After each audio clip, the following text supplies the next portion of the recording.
আসসালামু আলাইকুম। আজকে তৈরি করব গ্যাসের চুলায় গ্রিল চিকেন। গ্রিল চিকেনে কয়লা ছাড়াই স্মোকি ফ্লেভার আসবে। গ্রিল তৈরি করার জন্য 2 কেজি ওজনের 2টি মুরগি নিয়ে নিয়েছি।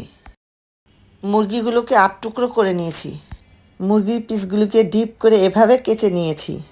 এভাবে কাটতে হবে যাতে হাড় পর্যন্ত পৌঁছায়। প্রথমেই দিয়ে দিব উঁচু করে 1 চা চামচ লবণ।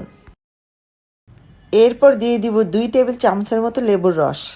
লেবুর রসের বদলে ভিনেগারও দিতে পারেন। লবণ ও লেবুর রস দিয়ে ভালো করে মেখে নিব।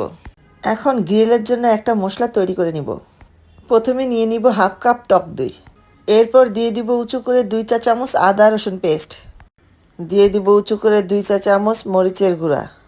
এরপর দিয়ে দিব ধনিয়ার গুঁড়া 2 চা চামচ, জিরার গুঁড়া 2 চা চামচ, সাথে দিয়ে দিব ঘরে তৈরি করা 2 টেবিল চামচ শাহি গরম মশলা। দিয়ে দিব হাফ চা চামচ গোলমরিচের গুঁড়া। দিয়ে দিব হাফ কাপের চেয়ে একটু বেশি পেঁয়াজ বাটা। দেখতে সুন্দরের জন্য হাফ চা চামচ ফুড কালার দিয়ে দিব। ফুড কালার চাইলে স্কিপ করতে পারেন। এখন দিয়ে দিব বারবিকিউ সস 2 টেবিল চামচ। বারবিকিউ সসের জন্য সুন্দর একটা অ্যারোমা বের হয় গ্রিল থেকে। সাথে 1 চা চামচের মতো চিনি দিয়ে দিব। এখন জলপাই আচার নিয়ে নিয়েছি, সাথে আছে 3 টেবিল চামচের মতো সরিষার তেল। এখন সবগুলো মশলা একসাথে ভালো করে মিক্সড করে নেব।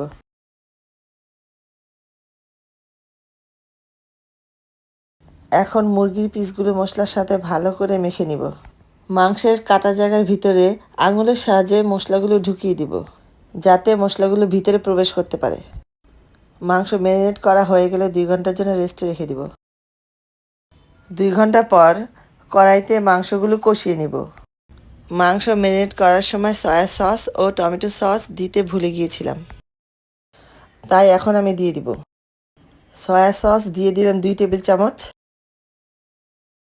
কোনো মশলা দিতে ভুলে গেলে যখনই মনে পড়বে তখনই দিয়ে দিবেন। আর টমেটো সস দিয়ে দিলাম 2 টেবিল চামচ।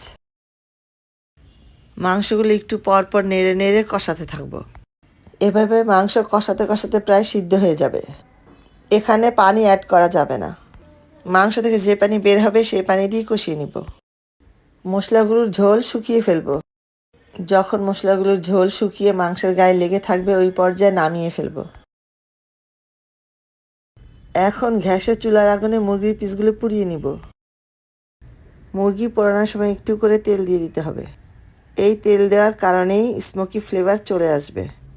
এক পিঠ হালকা পোড়া হয়ে গেলে আবার উল্টিয়ে দিব। চুলার আগুন লো হিটে রাখবো। গ্রিল পোড়ানোর জন্য চুলায় একটি গ্রিল পোড়ানোর নেট বসিয়ে নিয়েছি, যাতে মাংসের টুকরা চুলার ভিতরে ঢুকে না যায়। চিকেনের গায়ে আবার একটু তেল দিয়ে দিব। চিকেন উল্টিয়ে পাল্টিয়ে আগুনে পুড়ে নিব। স্মোকি ফ্লেভারের জন্য কয়েকবার একটু করে চামচের সাথে তেল ব্রাশ করতে হবে, কারণ প্লাস্টিকের ব্রাশ আগুনে পুড়ে যাবে। তেল দেওয়ার জন্য প্লাস্টিকের ব্রাশ ইউজ করা যাবে না। চিকেনটা পোড়া হয়ে গেছে। গ্রিলে যে মশলাটা ছিল সেই মশলা থেকে চিকেন সরিয়ে ফেলার পর মশলা আবারও একটু কষিয়ে নিয়েছি। এখন এই মশলাটা পোড়া গ্রিলের উপর ভালো করে মেখে দিব।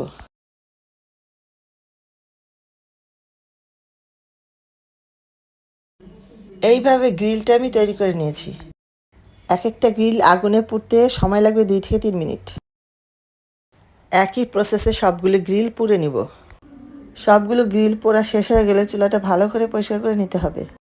কয়লা ছাড়াই স্মোকি ফ্লেভার সহ গ্যাসের চুলায় গ্রিল চিকেন তৈরি হয়ে গেল। মজাদার গ্রিল চিকেন নান, রুটি বা পরোটার সাথে খেতে খুবই মজা লাগে। আমার ভিডিওটি ভালো লাগলে লাইক, কমেন্ট, শেয়ার করুন প্লিজ।